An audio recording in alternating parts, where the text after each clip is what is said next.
Hey, what's up, YouTube family? It's your favorite black guy from Nebraska. And once again, yes, there is indeed black people here in the great state of Nebraska. So today marks I don't know, it's been over 20 years. It marks the anniversary of Tupac passing after him being shot in Vegas. He was shot on September 7th. He did not succumb to his wounds until 6 days later. He fought for his life as much as he could, but in the end, death prevailed. But the work he did on this earth while he was here on this earth, it continues to live on 20 plus years later, and we're still obsessed with Tupac as if he passed yesterday. So, in honor of his legacy, I decided to go into the chapter of the book called Drugs as Weapons Against Us that has to do with the official, specifically the shooting of Tupac Shakur. So I'm going to fill in some blanks. I'm going to stop as I read this chapter and give you the information and fill in some blanks of the things that I know. And maybe I'll add in some information that you can actually go look up yourself.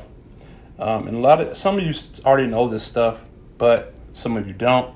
So without further ado, let's go ahead and get into the part of this chapter called Tupac Shot in Vegas. Once again, this is a book called Drugs as Weapons Against Us: The CIA's Murderous Targeting of SDS, Panthers, Hendrix, Lennon, Cobain, Tupac, and Other Activists, by author John L.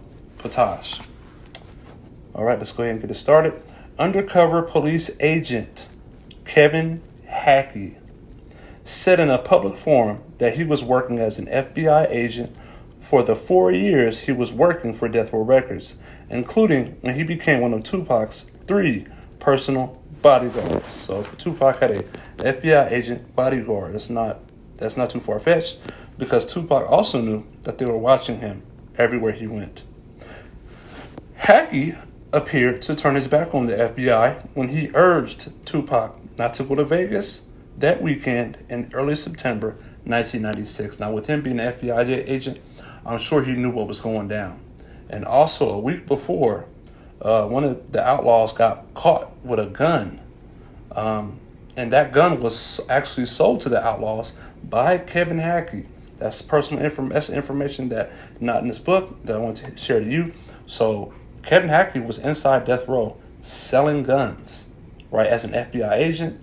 And that gun that was sold to one of the outlaws was confiscated in the House of Blues. And that is, a lot of people believe, based on strong circumstantial evidence, that gun was the gun that killed Tupac. And it was an FBI gun. Interesting. Knight and his security director, Reggie Wright Jr., immediately fired Hackey the day before the Vegas trip.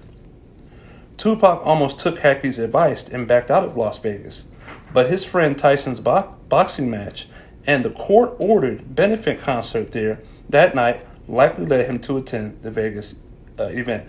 I believe that the court system knew what was going on, and they made that event mandatory because they knew that he was going there to die, because the court system is in the hands of overall the government, FBI or CIA.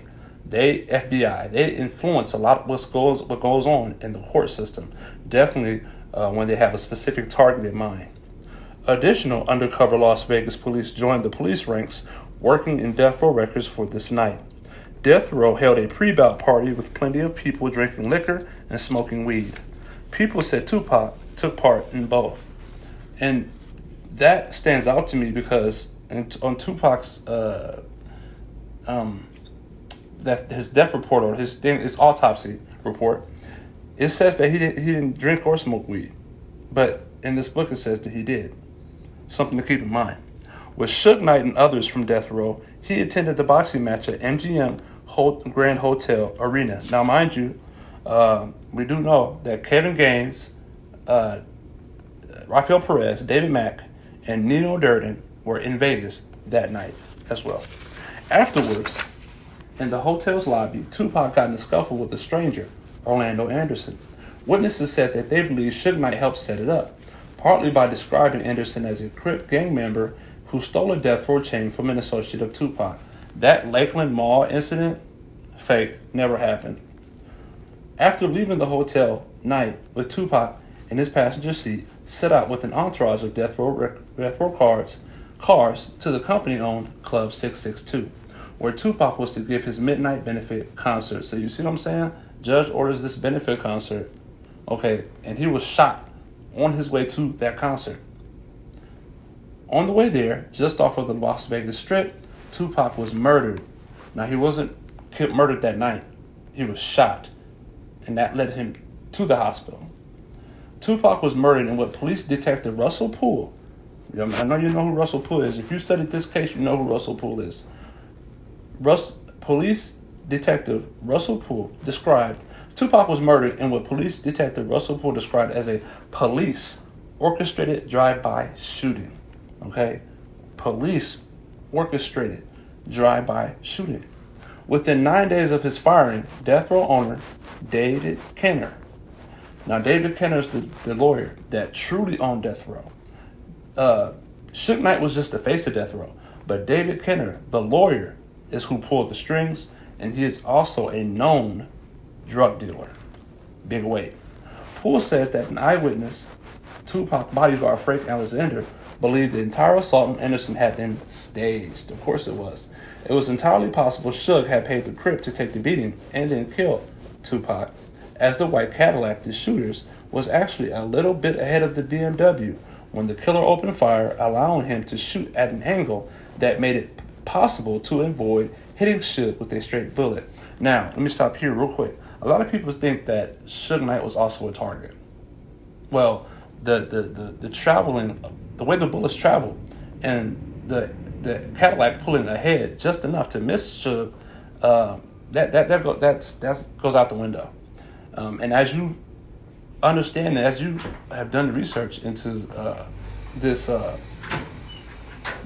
information, you know that Suge most likely took part in this.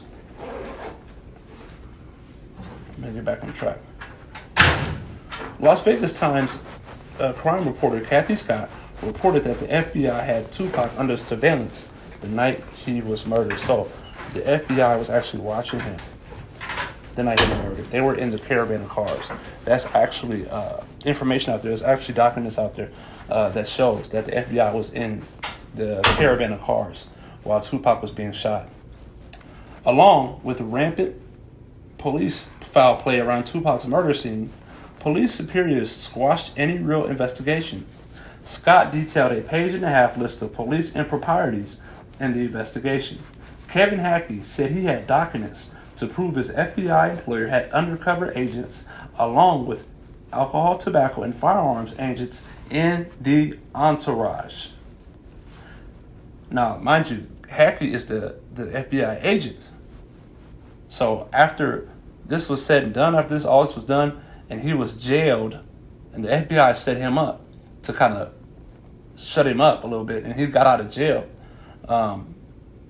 He explained that, hey, I got all this information in regards to the shooting. I got the documents. And I think he had more of the documents on Biggie's murder. Hackey said on film that Knight was involved in the orchestration of the shooting of Tupac. LAPD detective Russell Poole said he was shocked when Las Vegas police showed him a closet full of evidence regarding Tupac's murder case, and their superiors told them not to investigate. The superiors told him not to investigate. That's the Las Vegas detective. He said his superiors told him, don't investigate this. While Tupac Shakur fought for his life in Las Vegas hospital, Deathrow spread the word that the Crips shot Tupac. Deathrow also distributed guns to gang members in LA. Fatal shootings began. Indeed, the Bloods Crip peace truce was over. Suge Knight talked to both the police and the FBI during this time. Why would he talk to the police and the FBI at this time? For what? After many gang members were killed, activists spread the word that it wasn't the Crips who shot Tupac. The violence stopped just after Tupac died on September 13, 1996. Police lied in saying there was no forthcoming witnesses among the hundreds of people outside the Maxim Hotel on the busy heavyweight title fight night. Comedian Chris Rock would later mock U.S. intelligence as Tupac was killed just off the strip during a Mike Tyson fight. And they say there was no witnesses. More people watched Tupac get shot than watched the last episode of Seinfeld. The government hates rappers. There was some truth in that joke. Two of Tupac's backup rappers, one of whom was Yafu Fula, told police that they thought that they could identify the shooter. Police failed to follow up with either of them. The night of the next Tyson fight, on November 10, 1996, someone put 2 bullets in Yafu Fula's head. Now, this was the best witness to Tupac's assassination. The next time there was a Tyson fight on November 10, 1996, they killed him. Like Tupac having a Panther mother, Fula's father was a Bronx Panther leader, Sekou Odinga. Police pretended Fula's murder had no retaliation or no relation to Tupac's. Time magazine called it drug-related. Nice. But Fula had no prior criminal record, and even the FBI somehow released an unredacted document stating that Fula was killed mob style. So, the best witness to Tupac's assassination was killed mob style the next night of a Tyson fight. I don't believe in coincidences. He was executed from point blank range. The murder was done professionally. Many others linked to Tupac also died around this time. Tupac's former business manager, ex-Panther Watani Tayehimba, said that as national security director of the new African People's Organization, he had to distance himself from Tupac after he signed with Deathrow, so as to not put the group in jeopardy. Tayehimba added that his oldest son, Yakasizwe, had followed Tupac to keep working with him after he signed to Deathrow Records. Yakasizwe also turned up dead around this time of Tupac's murder. This left 3 former Black Panthers with the loss of a child. After Tupac's death, the leading theories put forth by mainstream media included the idea that Tupac was killed as part of the East Coast versus West Coast rap war. In that scenario, writers said that Biggie Smalls and his producer, Sean Puffy Combs, played a part in Tupac's murder. Writers presented these theories with little to no evidence. Detective Russell Poole, the co-lead investigator of the murder of rap star Biggie Smalls, had to resign from the Los Angeles police force and hold a press conference to get his investigative information out. Poole stated, Nice people killed Tupac, and that Biggie's and Tupac's murders were well orchestrated, well planned out, radios being used. Experienced police officers knew exactly what to do. Police also substantiated Kevin Hackey as a main source of information, and his information was worthy of follow-up. But I was ordered not to go any further. Hackey believed Deathrow killed Biggie to throw the attention off Deathrow for killing Tupac. Make it look like the East-West rivalry. Make it look like Bad Boy Records, which wasn't remotely the case. The murders of Tupac and Biggie remained in the news for years. Journalists identified New York FBI and ATF agents taking pictures of Biggie just before his murder. This included FBI agent Odom, who simultaneously worked as a New York police agent detective and monitored a later trial of Sean Puffy Combs. Biggie's mother used this and much more evidence to pursue a lawsuit against the LAPD for his son's murder. Despite initial success with the suits, including a $1.1 million award for legal fees, a judge ultimately dismissed the case. That's the end of that chapter. There's many more chapters in this book in regards to Tupac Shakur. I'll be more than happy to present you guys with more content in regards to that. But I just wanted to bring this guys to your attention, this information. A lot of people do know about this information, a lot of people don't. But today is the anniversary of his passing, and I want to give you guys some content in regards to Tupac. So that's all I got for you today. Please like, share, and subscribe. It's your favorite black guy from Nebraska. And yes, there are black people here in Nebraska. Peace.